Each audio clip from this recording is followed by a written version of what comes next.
सनातन board हमारे सनातन की जो रक्षा है, हमारे धर्म की रक्षा होगी, हमारी हिंदू माँ बेटियों की रक्षा होगी, हमारी गायों की रक्षा होगी, हमारे संतों की रक्षा होगी। देखो किस तरह से बांग्लादेशों में हिंदुओं का अत्याचार हो रहा है, पाकिस्तान श्रीलंका में हर जगह पे देखो आप हिंदुओं पर अत्याचार हो रहा है। हिंदुस्तान पे रह के अगर हम सनातन बोर्ड नहीं बना पाएंगे तो वही अत्याचार हिंदुस्तान में भी हो रहा है। अगर हम लोग इस चीज़ का समर्थन नहीं करते हैं तो अपने पड़ोसियों से देख लो और समझ लो, वही भुगतने के लिए हम सभी तैयार हो जाएं। क्या कहेंगे सर, खाने में जिस तरीके से मिलावट हो रही है, कभी पेशाब कर देते हैं, कभी थूक देते हैं, क्या बोलेंगे? देखिए, अब इनका आर्थिक बहिष्कार करने का समय आ गया और इसका बहिष्कार जब ही होगा जब इस देश के अंदर सनातन धर्म बोर्ड बनेगा। सनातन धर्म बोर्ड बनना क्यों जरूरी है? आज अगर हमारे मंदिरों के अंदर, हमारे प्रसाद के अंदर ये चर्बी मिला के हमें खिलाया जा रहा है, जहाँ फूल विक्रेता फूलों में थूक कर उन फूलों को भगवानों को चढ़वा रहे हैं, तो आप ही बताइए विधर्मी लोगों का खात्मा होना चाहिए या नहीं होना चाहिए? अगर हमारे धर्मगुरु कह रहे हैं कि कुंभ के अंदर गैर हिंदुओं का आना मना है, तो इसमें क्या गलत है? आप मुझे बता दीजिए। अगर उनकी पूजा पाठ की जगह हो तो मैं मानता हूँ उन्हें आना चाहिए।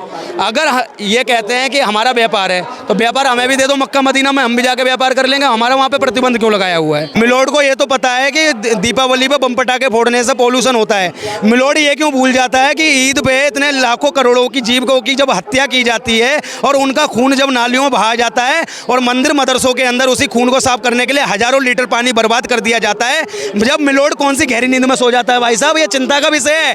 और जब ये सेकुलर नेता कहाँ चले जाते हैं और बॉलीवुड के वो भांड कहाँ चले जाते हैं जो ज्ञान देने आ जाते हैं कि पॉल्यूशन पे प्लीज दीपावली पे बम पटाखे मत फोड़ो, इससे मेरे कुत्ते का डर जाते हैं, इन पे कहीं ना कहीं जानवर डर जाते हैं। मैं बता दूं, कोई नहीं डरता।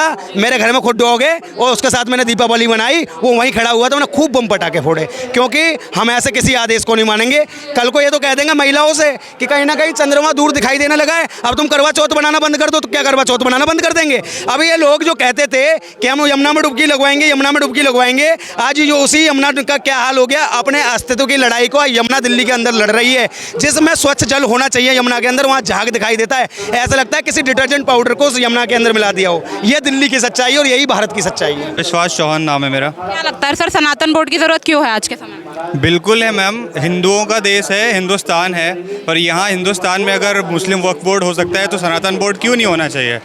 अगर हम इतने सारे होने के बाद भी सनातन बोर्ड का मतलब सिर्फ ये नहीं है कि हम यहाँ पे सनातन बोर्ड बना के एक हिंदुओं के प्रति कुछ स्पेशली कुछ दिखाने वाले हैं। हम हिंदुओं की रक्षा के लिए विप्र धेनु सुर संत हित, इन सभी की रक्षा करने के लिए हमारा सनातन धर्म सनातन बोर्ड बनाना बहुत ज़रूरी है। उसमें एकता होगी, एक रहेंगे तो सेफ रहेंगे, और बटेंगे तो डेफिनेटली कटेंगे। सर, लेकिन विपक्ष तो ये कह रहा है कि योगी जी जो है हिंसा फैला रहे हैं इस बयान के जरिए। योगी जी हिंसा नहीं फैला रहे हैं, हमेशा यही चीज़ है। विपक्ष को यही चाहिए। विपक्ष अगर धर्म के नाम पे लोगों को बांटेगा नहीं तो विपक्ष रहेगा नहीं। विपक्ष को बहुत जरूरी है आज अपनी सत्ता बचाना, क्योंकि आज जब से मोदी गवर्नमेंट आई हुई है, सनातन के प्रति कार्य हो रहा है, हिंदुओं के प्रति कार्य हो रहा है। सनातन आज अपनी जोरों पर है, एटलीस्ट अपनी मुद्दे उठा पा रहा है। आज हम लोग कुछ बोल पा रहे हैं, समझ पा रहे हैं, हमारे धर्म के बारे में कुछ बोल पा रहे हैं। ये संसद चल रही है जस्ट बिकॉज ऑफ कि मोदी जी आए हुए हैं, और जो भी विरोधी हैं या फिर सत्ते पे नहीं है वो सिर्फ अपनी सत्ता बचाने का काम कर रहे हैं, और इससे अच्छा कुछ नहीं है। सर, विपक्षी ये कह रहे हैं कि ये सनातन बोर्ड जो आप बनाएंगे तो इसमें किस किस तरीके की चीज़ें लागू करेंगे? सनातन बोर्ड हमारे सनातन की जो रक्षा है, हमारे धर्म की रक्षा होगी, हमारी हिंदू माँ बेटियों की रक्षा होगी, हमारी गायों की रक्षा होगी, हमारे संतों की रक्षा होगी।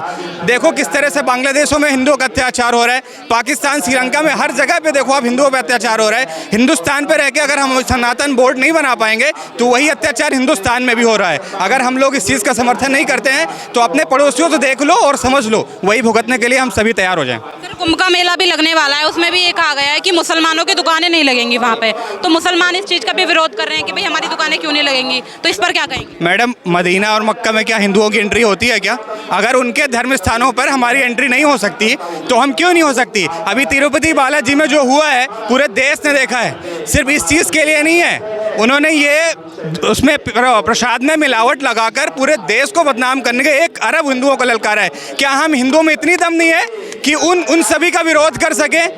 हम प्रसाद में जिसमें हम लहसुन प्याज नहीं लगा सकते, हम अपने गोपाल जी में लहसुन प्याज का प्रसाद भोग नहीं लगाते, उस प्रसाद में इन्होंने किस तरह से इतना गंद फैला के पूरे हिंदुओं को ललकारे का काम किया है। बालाजी का तो खासकर स्तर पर यूज होता है प्याज लहसुन? बिल्कुल बिल्कुल होता है मैडम, यही चीज बताने के लिए सनातन बोर्ड का धर्म हो रहा है। आज मैं सभी से अपील करता हूं, अगर आप सभी एकता नहीं दिखाएंगे तो ये जो हो रहा है ना, ये सिर्फ तिरुपति बालाजी में नहीं, सालासर बालाजी में नहीं, बागेश्वर बालाजी में नहीं, पूरे देश में होगा अगर धर्म संसद पे हम लोग समझता नहीं देंगे। हमारी मानसिकता तो एक है, जितना मुसलमान हमारे साथ एक होकर चलेगा उतना हम एक होकर चलेंगे। अगर हमारे प्रभु श्री राम को गाली दोगे तो हम भी बेटा तुम्हें बख्शने वाले नहीं, हम भी तुम्हें गाली ही देंगे। तो अब सीधी सी बात है, पहले ऐसा हिंदू नहीं है कि अगर हमारे इस गाल पे किसी ने चांटा मार दिया दूसरा गाल आगे करेंगे।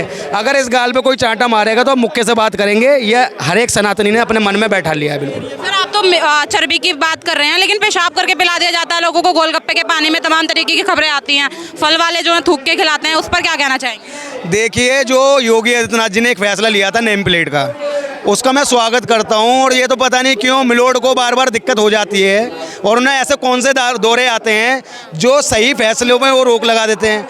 सर, हिंदुओं को लगातार ये बोला जाता है कि हिंदुओं के जो नेता हैं जैसे योगी आदित्यनाथ जी हैं, उन्होंने जो बयान दिया बटेंगे तो कटेंगे, तो वो उससे हिंसा फैला रहे हैं, हिंदुओं को भड़का रहे हैं। अच्छा, आज भड़काया जा रहा है।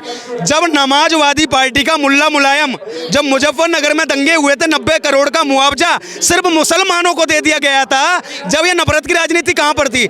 जब राम भक्तों पर नमाजवादी पार्टी के नेता ने गोलियां चलवा दी थी, जब ये नफरत की राजनीति कहाँ थी? जब कांग्रेस शासनकाल में 1947 में इस धार्मिक आधार पर इस देश का बंटवारा हुआ था, जब ये धर्म मतलब नफरत की राजनीति नहीं थी।